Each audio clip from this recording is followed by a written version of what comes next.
Hi everybody, pleasure to be here again, and it's been a very whirlwind of 2 days conference that we've just held with our researchers from all around Australia, and it's my job to try and summarise in 20 minutes what excitement and progress has been made it's been discussed in those 2 days. So please forgive me if I skim quite superficially over a lot of different areas, but what I want to try and do is give you a feel for how much research is going on and how much progress is being made in many different areas. And as you know, MS is a very complex condition in which we have to look at the immune system, the nervous system, and a whole range of different factors, genetics and environmental factors, that have to be studied in order to understand MS. So I'm going to zoom through some of those areas today.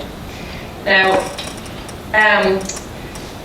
as Matthew mentioned, we support and fund researchers from all over Australia, and I don't expect you to be able to read all the institutes and universities that are named up there, but that's just a snapshot really of all the researchers that we work closely with who receive funding from MS Research Australia.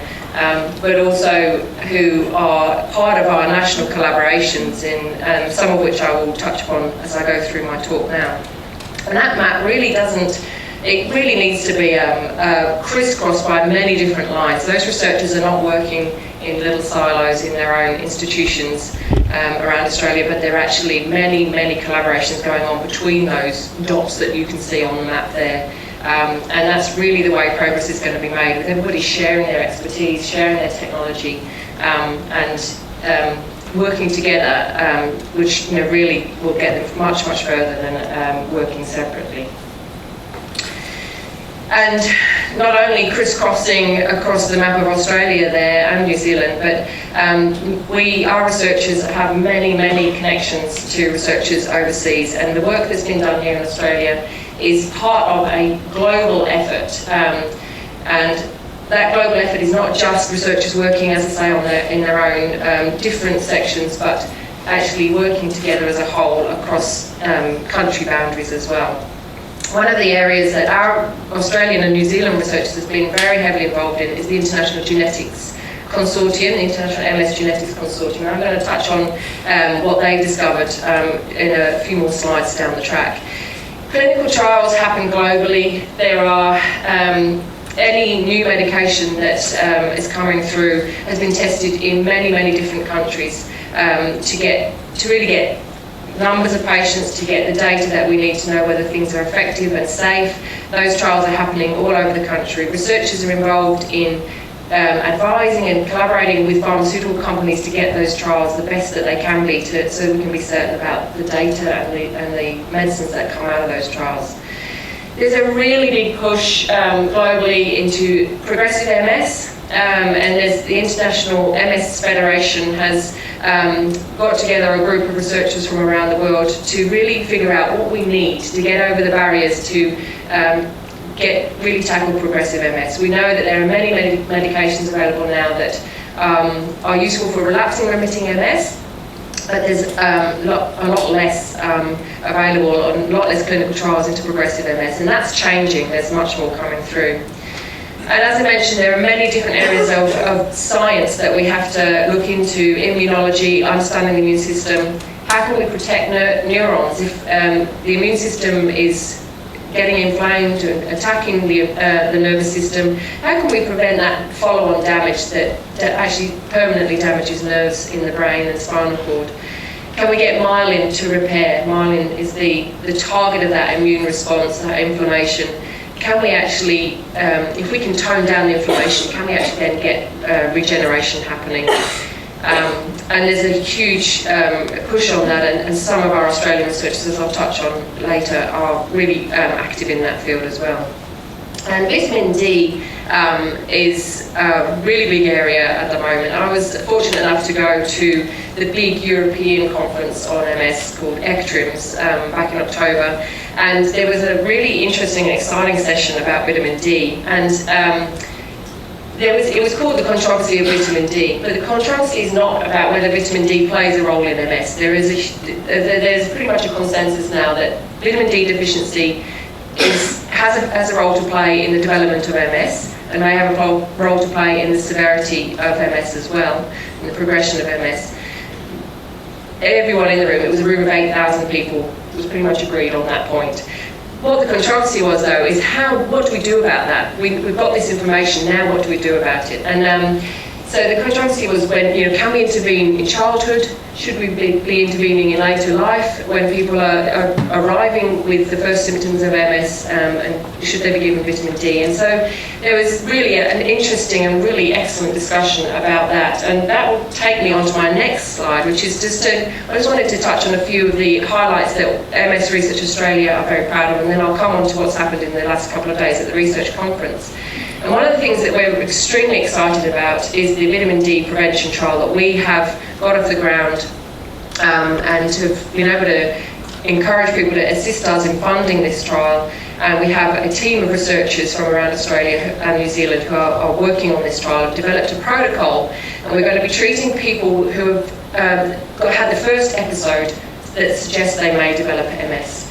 And we will randomise them into one of 4 doses of vitamin D, from 0, 1,000, 5,000 to 10,000 units of vitamin D, to see whether that will delay or prevent a second episode that would mean a definite diagnosis of MS. Now, many of you probably see that there is information on the internet, your GPs, your neurologists are probably talking to you about vitamin D, but we actually don't know whether supplementing with vitamin D will prevent MS, will change the course of MS. We don't know what the dose is, what the correct dose is, and we don't know if it's safe. And so we have to do this trial to get this information. And that was really something that was everybody agreed on in the room, in the ECTRIMS, that we need to do this trial. So I'm really excited. It's one of my main roles is to help coordinate that trial. So it's we've got to watch this space. We've got to be patient. The results won't come until 2017, but we are on our way. We've been talking about this trial for quite some time, so it's really nice. We've got 10 patients already enrolled, and over the next 3 years we'll be enrolling up 240 patients, we hope, into this trial. Other recent highlights is one of our researchers, Dr. Fu Huang, shown here. He is a physiotherapist that works at Lidcombe here in Sydney. He also works at the Neuroscience Research Australia, which is over at the UNSW. And he was funded by MS Research Australia to investigate why people with MS fall. We know that more than 60% of people with MS will have had a fall in the previous 6 months if you ask them that question. But why people with MS fall, many of the symptoms of MS can contribute to falls. Visual problems, balance problems, muscle weakness, a whole range of things can contribute. But what we really need to understand is what constellation, what collection of symptoms contribute, and what we can do about that. So Fu he's tracked people, he did a whole range of screening tests on people at the start of the study. Then he got them to fill in a diary over the next 6 months to say how many times they fell in that time. And then at the end of that, he examined what factors he'd measured at the beginning were predicting which people would have the most falls.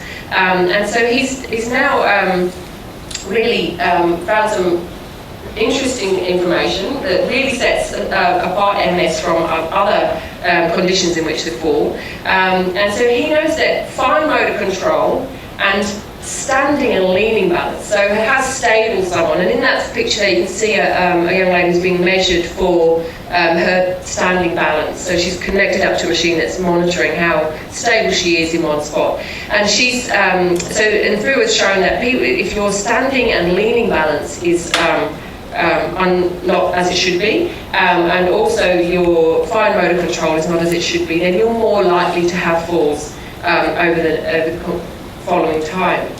And this is really different to why people who are aging fall. We know that older people fall as well, and we know that this is because of vision problems. They're not sensing where their limbs are, and muscle weakness. And so it's very distinct and different, and it means that we can actually now target those symptoms in MS and develop treatments or interventions to prevent people from falling. And Fu is now moving on with the results from that study, and he's designed an intervention, a treatment, that will try and help to target those particular symptoms that are most put people at most risk of falling. And he's going to do a clinical trial over the next few years to test whether his theory is going to work. And so it's really important. Fear of falling and the worry of falling and the consequences of falling are enormous. It really restricts people's activity, and so it's really nice to be able to see that the funding that we've provided to FU is making progress and he's going to take that on and get a clinical trial going. Fabienne Brilot-Terville here, she works out at Westmead, has also been working hard with an international consortium on paediatric MS, and they have developed some tools to identify children who have a demyelinating event and to understand which children are more likely to go on and have a second event that would give them a diagnosis of MS. So we know that around 10% of people with MS start with their symptoms in childhood. It's really important to understand this, one, so that we can treat children appropriately if they come to hospital with a demyelinating episode. Does it just need acute treatment, or are they going to need long-term treatment for MS?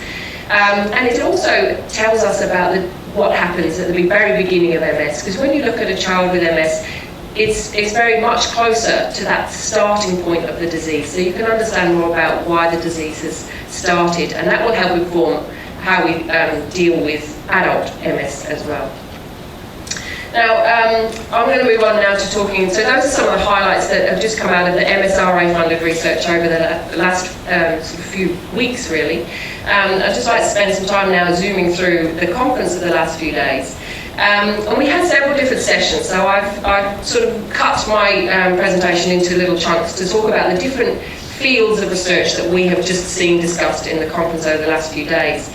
And one of the areas that was discussed, and we had an international speaker come and talk about this to us as well, was the innate immune system. Now, your immune system, which defends you against invaders, comes in two parts: the innate immune system and the adaptive immune system.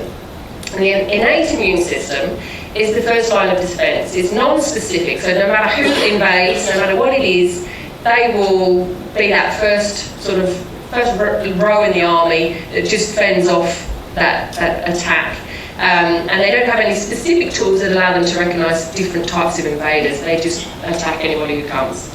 And the adaptive immune system then quite quickly comes in after that with very specific targeted tools that allow them to recognise different types of invaders. And those are your B cells that produce antibodies, and T cells that respond to cells and molecules that have been tagged by the B cells to tell you that it's a specific type of invading organism. Now, in MS, there has been, over the last several decades, a huge amount of attention on T cells and B cells. But more recently, we're beginning to realise that the innate immune system has a big role to play in MS as well. And particularly, we think it's playing a role in the progression of MS, but it's also got a role to play in that first inflammatory establishment of MS as well. So there's more recognition now that the innate immune system in the brain, which consists of, there's little support cells in your brain. Your brain is full of neurons, nerve cells, but it's also surrounded by these little support cells that help feed and maintain the neurons and keep the environment nice and happy in there. But it also has little immune cells called microglia that are present as well, that are that first line of defense in the brain. They support the cells, but they also defend the cells. Microglia actually are sort of a double-edged sword, if you like. They can produce healthy things that help tone down and clean up the rubbish, but they can, in doing so, they can actually produce molecules and have actions that are actually damaging as well. So we need to understand the balance of how they work. And we're getting a much better handle on that now as well. So it's really making progress in understanding how those cells are activated, how they work, what they're doing, and really trying to get a picture of what role they're playing in MS. And we saw several presentations at the conference about the different types of cells that are involved in the innate immune system. Microglia cells I've mentioned. There's another type of cell called a dendritic cell that people have been investigating, and they've been people in the research community have been playing around with these cells, trying to take them out of the system in mice and see does that change. And if you take certain cell types, knock them out using special genetic techniques, you can actually see that you can protect a mouse against developing an MS-like disease. called EAE, or experimental autoimmune encephalitis is the name of the condition that we induce in mice. And so it's really interesting to see that you can pull out, you can actually tease apart. The immune system is made up of this huge sort of collection of different cell types, and it's really, if we're going to target MS very specifically, we need to know which of those cell types are involved. So there's really clever techniques for teasing apart and pulling out different cells in the immune system and testing which ones are actually having the biggest impact. So some really amazing, clever young scientists from Melbourne were talking about the role of a particular gene in these innate immune cells, and if you can manipulate that gene, switch it on, switch it off, you can actually modulate the way these immune cells respond and the way they trigger the other part of the immune system to get involved as well. And you can actually tone down that response. Now, humans clearly are not mice, and so we need to understand more about how that translates into human beings in terms of our collection of immune cells. But what it tells us is, it gives us targets, it gives us molecules and cells that we can design drugs that will allow us to test whether we can change the immune system very specifically in human MS. You will be aware that many of the immune modulating drugs for MS have many side effects. So the more specific we can be about which part of the immune system we target, hopefully we can be much safer with those drugs and reduce their side effects. And we also heard from Professor Paola Piccini, who came from, she's Italian, but she came over from London, and she talked to us about how we can actually visualize, using special scanning techniques, what those immune cells are doing in the brain. Are the microglia cells activated and causing damage in the brain? And you can't see that just by looking at somebody. And she's been working on these techniques. A special chemical that is injected into a patient, goes through the blood system into the brain and sticks to activated microglia cells. You then do a PET scan, so positron emission tomography scan of a patient's brain, and you can see where these immune cells are active. And she showed us some evidence yesterday that these microglia cells are activated very early on in the disease. They can actually, you can see where a lesion is developing before you can see it by an MRI scan. And so you can actually start getting a picture of what's happening in the lesion as it's developing.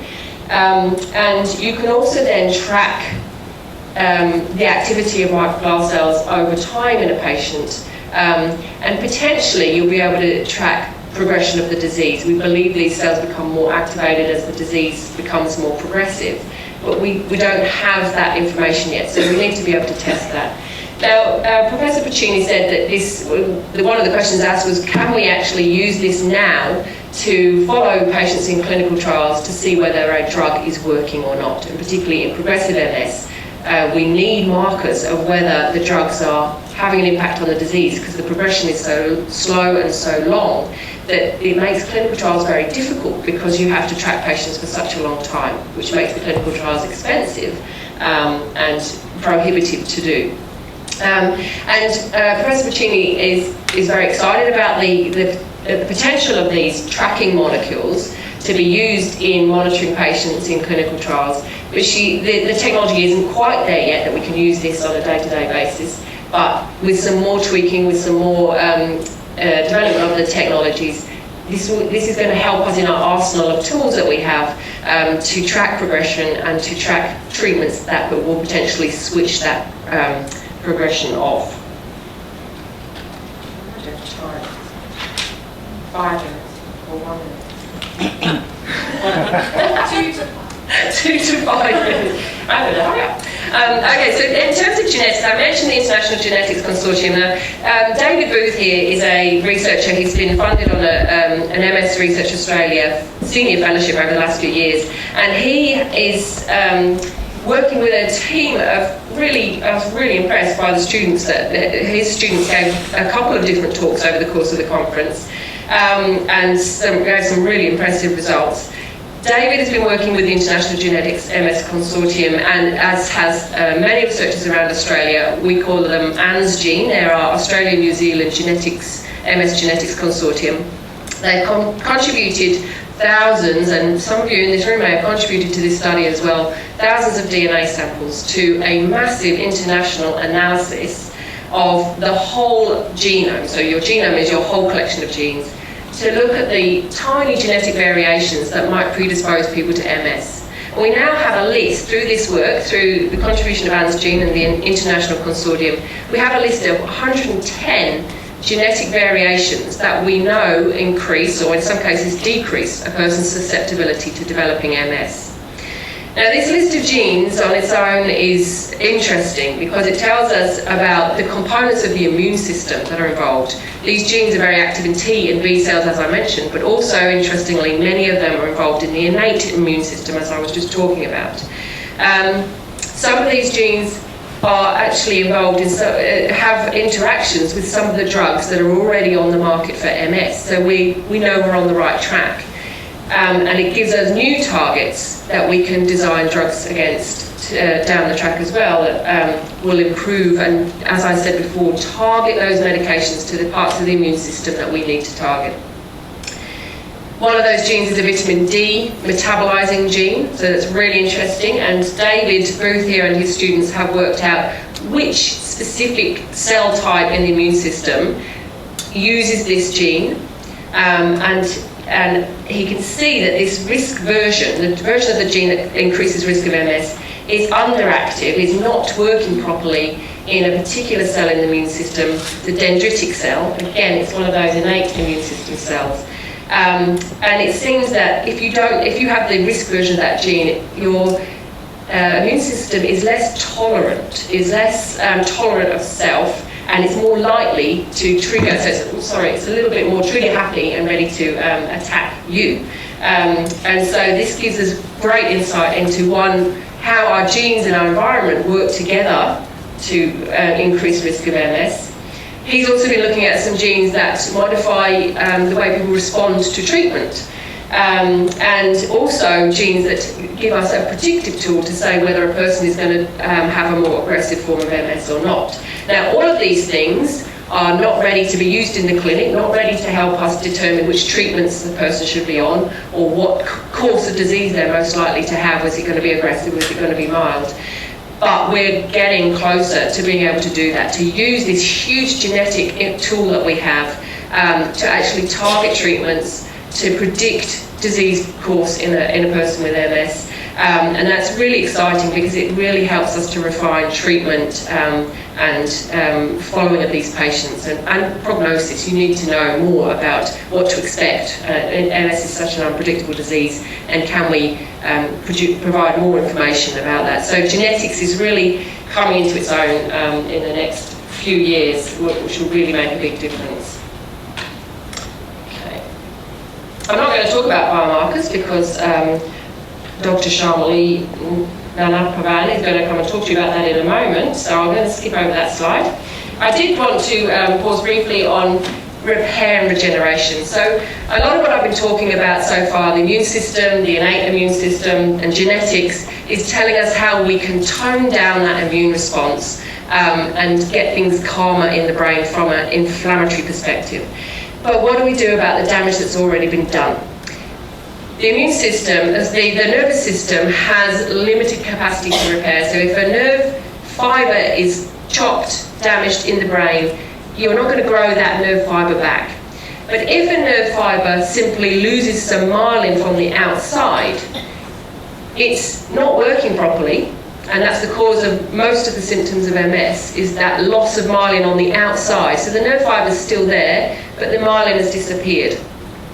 And that little white hole there with the arrow pointing at it is a lesion. In the blue stain there shows myelin in the brain, and you can see that lesion there where the myelin has been taken away. Now, most of the nerves in that white space there will still be functional, but they just need that myelin wrapped back around them so that they can function properly. And we know that myelin repair does happen in the MS brain, but it's not very efficient. It gets to a certain point and stops. The myelin producing cells come back into the lesion. They're there, they're ready for action, but that last step of wrapping the myelin back around the nerve fibre doesn't happen the way it ought to. It's not efficient. So there were some really impressive talks in this session at the conference from some, again, young researchers who are working with excellent teams, particularly in Melbourne, one of them has identified the master gene, the master switch that switches on that myelin production process. And so understanding that genetic control of how myelin is formed, both in development and in repairing and maintaining the brain, is the first step to actually be able to say, can we manipulate this? Can we give a drug that kicks those ready and waiting myelin-producing cells, the oligodendrocytes, gives them a kick and finishes that myelin wrapping process so that we can rewrap those nerve fibres before they get permanently damaged. And this isn't ready for the clinic, but it's the progress is there, and it's really exciting to be able to see that happening. It's really interesting work. Another team in Sydney have been working on the metabolism of an amino acid that we know is important for repair and maintenance of our brain cells. And they've been looking at this pathways and sort of how the amino acid gets processed in the brain. Now, in the processing steps of this amino acid, it produces some toxic chemicals which are just sort of generally naturally cleared up in the brain, but if they hang around for too long, they can be damaging.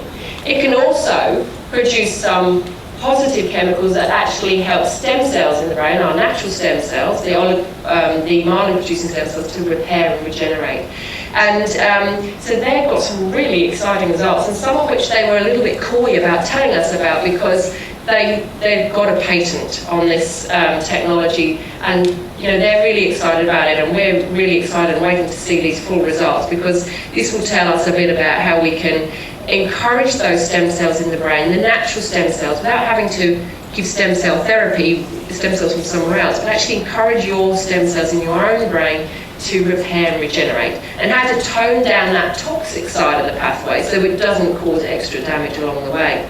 So that was really interesting and nice to see as well. I think we need to watch them closely. There was a lot of talk about how genes and environment interact, and I've touched on that briefly.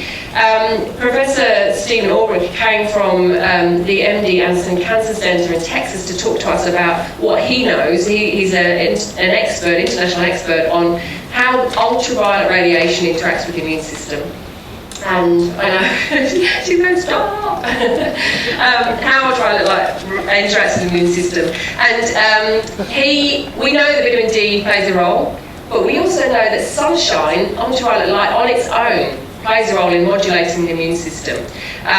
One of our researchers that we've been funding, Scott Byrne at the University of Sydney, he trained with Stephen Ulrich, and together they've been working on some of these to help us understand how ultraviolet light and the immune system are working together independently of vitamin D production. So we now have two sort of modifiable risk factors, sunshine on its own and sunshine producing vitamin D, that we think that we might actually able to work with to modify a person's risk of developing MS. And Prue Hart in Western Australia is actually going to be running a clinical trial of phototherapy, so light therapy, to see if that has any impact on people with a first demyelinating event in MS as well. We heard from several researchers who are working on thinking processes, thinking and memory in MS. We know that MS not only affects mobility and sensory and motor skills, but it also affects the way we think as well. So they were looking at cognitive behavioural therapy to treat depression in MS, brain training type programs to encourage that rewiring of the brain, to get around those problems and rewire. Our brains are actually what we call plastic, and you can encourage new brain cell connections to form. So she actually had some really interesting results from a pilot program she's been working on with MS Western Australia, the MS Society in Western Australia. Excuse me, what's her name? So what's her name? Yes. I might have missed that. Michelle Byrne. You're shocked. So that's really interesting stuff as well. And sorry, just lost my train of thought there. Oh, and also in Newcastle, they're working on ways to track, very simply with a quick test. There are some big neuropsychological tests that can be done to track someone's changes in cognition and thinking. But we need quick screening tools that clinicians can use in the clinic to help track whether a treatment is working or not. We know that we can measure mobility, but it's quite a crude measure of how someone is progressing in their disease. So being able to track thinking with a very quick test, they've been tracking their patients with regular cognitive tests every year for the last 3 years, and they're getting a really good handle on how they can follow changes to thinking and memory, and then as well how we can actually intervene and change the disease-modifying therapy that a person is on to try and intervene in that process. Now, I'm going to not talk about treatments because Professor Simon Broadley is going to talk to you about that later, but there were 3 really exciting, very unusual and novel things that we heard about in the conference. Of new approaches to treating MS. We know we've got all of these immune modifying therapies, there's more coming through in clinical trials, but there were 3 really novel things that were discussed at the conference. One is a toxin found in a sea anemone that blocks channels that help the electricity flow in your brain cells and also electricity flow in your immune cells. It blocks the way sort of, not salt, but little charged ions move in and out of cells, in immune cells, very, very targeted to one specific part of the immune system, which is what I was talking about before. 10 years ago, he started working on this sea anemone toxin. Just last year, this sea anemone toxin was tried first in humans, so the first time it was tested in humans in phase 1 trials to see whether it's safe. It appears to be safe. They're moving on to the next stage of clinical trials now. So 10 years from working on something in the laboratory to getting it into first-in-man clinical trials. Sounds like a long time, but that is the kind of time frame we're looking at from these really early laboratory discoveries to actually getting things happening in the clinic. It sounds like a long time, but it's really, there is so much happening now that is almost, into that clinical phase. That has been worked on over the last 10, 15 years. It's really exciting, and it was so nice to hear from him about, he told the story of discovering this toxin and how it might change the immune system, so that's really nice. And again, the glandular fever, the Epstein-Barr virus, is another immune attacking virus that we know about. We know it's a risk factor for MS, and we also heard from Michael Pender in Queensland, who's been working on this for his entire career, and he has tested in the first human a possible sort of EBV, an Epstein-Barr virus vaccine that might be able to tone down part of the immune response that's going on in MS. And it showed quite interesting results in this first one person. It's what we call an N of 1. Just one person's received this medication. There's a long, long way to go with that one, but again, really interesting to see.